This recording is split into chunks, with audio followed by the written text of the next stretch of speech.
এই সেই high school যা ঘিরে অনেক স্বপ্ন জড়িয়ে থাকে, অনেক স্মৃতি জড়িয়ে থাকে। এই হাই স্কুলকে ঘিরে সবারই কিছু নাই কিছু গল্প জড়িয়ে থাকে। বাই দ্য ওয়ে, আমাদের স্কুলের নাম PM Shri Berbhangi higher secondary school. World টপকে আসতে হলো কারণ গেট বন্ধ ছিল।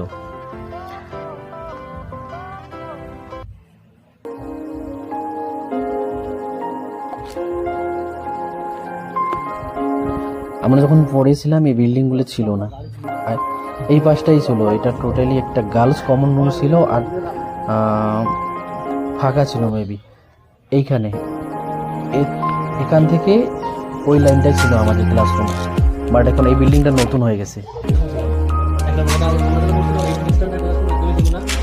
ভাঙা বেঞ্চ ছিল, কোনো জায়গায় আবার বেড়াও ছিল না। এইরকম আমি দেখাই দাঁড়ান এক মিনিট। এইটা এইরকম ছিল, এইরকম ছিল আমাদের অবস্থা। আর এখন দেখেন কত স্ট্যান্ডার্ড, কত স্ট্যান্ডার্ড। আমি আগেই বলেছিলাম দুর্গাপূজা বন্ধ, তাই দেখছি ড্রিঙ্কিং ওয়াটার এখানে। মেবি ড্রিঙ্কিং ওয়াটার আছে কি নাই দেখি। নাই নাই নাই। জীবনে এই হাই স্কুলকে ঘিরে অনেক স্মৃতি জড়িয়ে থাকে। আপনাদের কোনো স্মৃতি থাকলে কমেন্টে অবশ্যই শেয়ার করে যাবেন। Bye bye.